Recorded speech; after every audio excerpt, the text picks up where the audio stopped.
Oh oh oh oh oh. J'ai été faible. Je me suis mis à la FPV.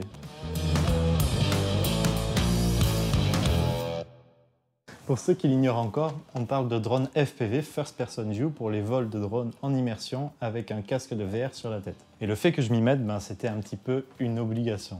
On a eu une journée d'introduction à la FPV pendant mon stage pour devenir télépilote professionnel. Et avec l'expérience, ça permet de faire des prises de vue qui sont sensationnelles et que vous n'auriez jamais pu avoir avec vos drones traditionnels. Et c'est ça, en fait, qui m'a fait tomber sous le charme. De mon côté, ça fait déjà quelques semaines que je m'y suis mis. Je commence à voler sur des machines qui sont plus costauds, à faire des choses qui sont cool et à prendre du recul. Et justement, j'avais envie de vous partager ce que je pense être 7 super bons conseils si jamais vous avez envie de vous y mettre prochainement. Et croyez-moi, après cette vidéo, vous risquez d'en avoir envie. Pour moi, le plus gros truc à savoir, c'est que les drones FPV, ça se pilote pas du tout de la même manière que les gros drones que vous allez trouver par exemple à la Fnac. Par exemple, si je demande à mon DJI Mini 2 d'avancer, il va ralentir les moteurs avant pour se pencher, avancer, compenser la vitesse, et puis dès que je vais relâcher, il va se stabiliser et s'arrêter sur place. Le drone FPV, vous pouvez toujours relâcher, il ne va pas s'arrêter, aussi peut-être de force dans un mur ou un arbre, à moins que vous ne le compensiez manuellement. Et c'est ça le truc, c'est qu'on se rapproche beaucoup plus d'un pilotage manuel, il y a beaucoup moins d'assistance, et il faut prendre en compte beaucoup plus de facteurs pour faire bien voler votre drone. D'ailleurs, je sais que vous êtes nombreux à attendre le review complet du DJI Mini 2, ça prend du temps, j'y travaille, mais rassurez-vous, ça arrive bientôt sur la chaîne et si vous voulez être sûr de ne pas le manquer et que vous faites partie des 90% de personnes qui me regardent sans être abonnés à ma chaîne, c'est le moment rêvé d'y remédier, ça se passe sous la vidéo. Ça vous permettra de ne pas manquer le review quand il sortira et en plus ça me fera super plaisir de savoir que vous appréciez mon travail. Allez, on attaque avec le premier conseil qui est de démarrer avec un kit de débutant. Plus gros, contrairement à ce qu'on pourrait croire, c'est pas toujours mieux, surtout quand on parle de démarrer avec des drones. Les drones FPV plus gros sont plus difficiles à manier, plus chers et puis surtout beaucoup plus dangereux. Je vous laisse imaginer le genre de dégâts que cet appareil peut infliger si jamais vous le crachez à 130 km/h dans un animal ou une personne. À éviter. Si jamais vous démarrez en FPV, achetez-vous un kit débutant, comme celui-ci, ou alors en faisant des combinaisons d'accessoires, avec celui-là par exemple. Les kits vous sont fournis avec tout ce qu'il faut pour voler, le drone, la télécommande, le casque, vous n'avez pas à vous embêter avec les détails techniques. Et puis surtout, ils sont super abordables, super robustes, et c'est beaucoup plus difficile de faire mal à quelqu'un ou de casser quelque chose en le crachant quelque part. Quoique... En plus, l'expérience de pilotage est exactement la même, et ça va même au-delà puisque le logiciel interne à l'intérieur de ce drone-là, c'est exactement le même et la même version que dans ce drone-là. Ce que ça veut dire, c'est que les réglages des deux appareils se personnalisent exactement de la même manière et que ça vous permettra à nouveau de vous entraîner. Grosso modo, on est sur l'ordre de 150 € pour un kit complet avec la manette, le drone, le casque. Et ce qui est assez stylé, c'est que si jamais vous choisissez bien, vous pourrez réutiliser une partie du matériel comme la télécommande ou les lunettes quand vous passerez à des modèles supérieurs. Ceci dit, je ne vais pas vous cacher que ça a été un sacré casse-tête quand je m'y suis mis de comprendre comment ça marche, les compatibilités, etc. Donc ce que j'ai fait, c'est que je vous ai rédigé un guide d'achat que j'ai placé dans la description de la vidéo avec ce que je pensais être des super modèles pour commencer. C'est un guide d'achat qui contient évidemment des liens affiliés. Donc si jamais vous voulez vous y mettre, que vous trouvez des bonnes idées dans ma vidéo, n'hésitez pas à aller les utiliser pour passer commande.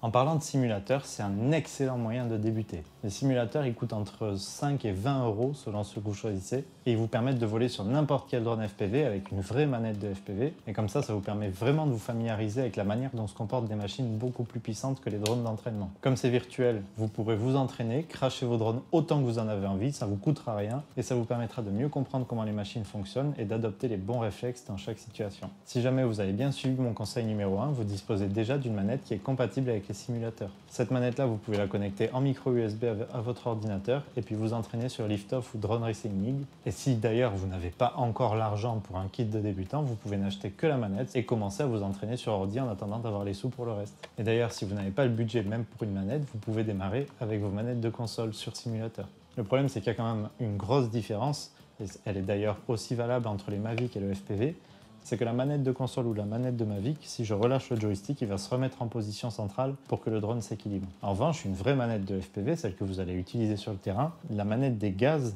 ne revient pas au point central.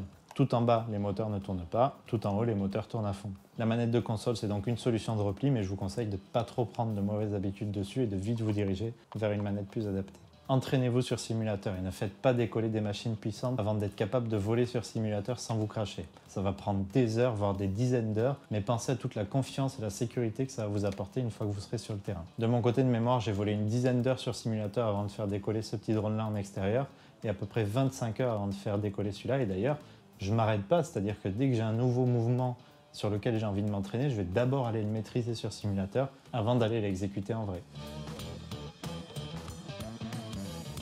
Le conseil numéro 4, c'est connaissez les règles. Non seulement le fait de connaître les règles liées au drone, ça va vous permettre de vous sentir beaucoup plus en confiance et de mettre les personnes en sécurité, mais en plus, si jamais vous avez un problème ou un accident, c'est quelque chose qui pourra jouer en votre faveur auprès de votre assurance. Enfin, l'avantage, c'est que vous soyez en loisir ou en pro, les règles pour les drones FPV sont exactement les règles que les drones type Mavic.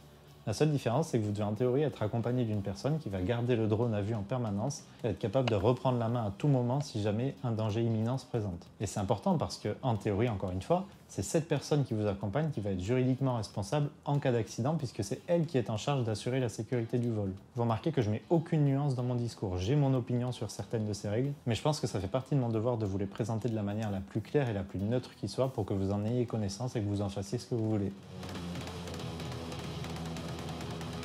Vous allez vous cracher.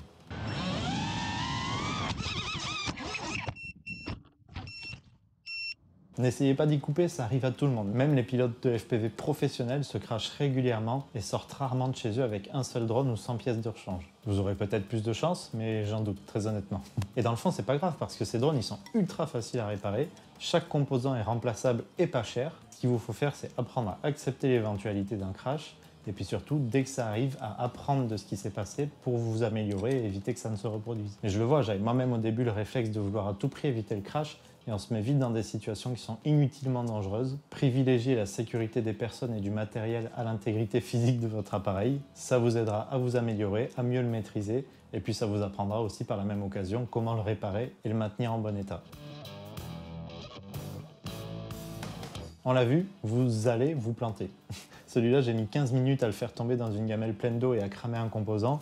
Et celui-là, je ne vous raconte pas le nombre d'hélices que j'ai déjà dû remplacer et les 2 ou 3 composants. Du coup, il viendra forcément un moment où vous aurez besoin de réparer ou de remplacer des pièces. N'ayez pas peur, apprenez, posez des questions.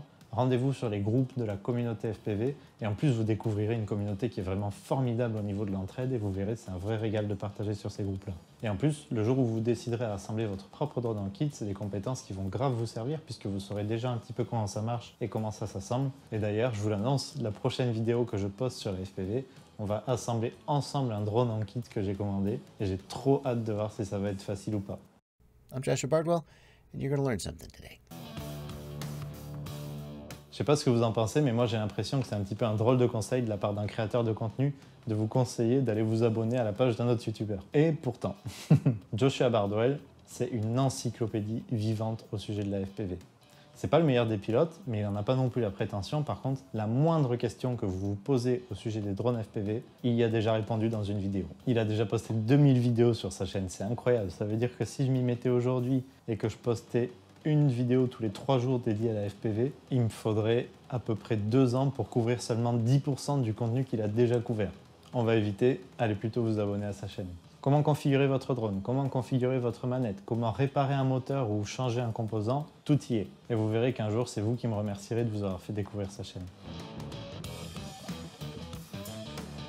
Alors c'est clair, il y a certains des conseils que je vous ai donnés dans cette vidéo qui peuvent vous faire froid dans le dos, mais j'espère que vous avez aussi senti à travers mes mots que ça vaut grave le coup. Il n'y a pas de sensation plus puissante que le fait de pouvoir voler librement, sans contrainte, et de pouvoir réaliser des prises de vue aussi bluffantes que celle-là. C'est un long voyage initiatique, mais allez-y, lancez-vous, prenez votre temps, entraînez-vous sur simulateur, profitez du retour des beaux jours pour aller vous entraîner en extérieur, et surtout, prenez votre pied à votre manière. C'est passionnant, la communauté qui est autour de la FPV est vraiment formidable. Je suis ravi qu'on me l'ait fait découvrir pendant mon stage et j'espère à mon tour vous avoir donné envie de vous y mettre. J'espère que ma vidéo vous aura plu. N'oubliez pas de me partager votre ressenti et votre propre expérience en commentaire de la vidéo. Et surtout, n'oubliez pas de vous abonner à ma chaîne avant de partir. Vous trouverez en description de la vidéo tous les liens utiles dont je vous ai parlé pour commencer la FPV correctement. Et en attendant, il ne me reste plus qu'à vous souhaiter une super journée et à vous dire à la prochaine.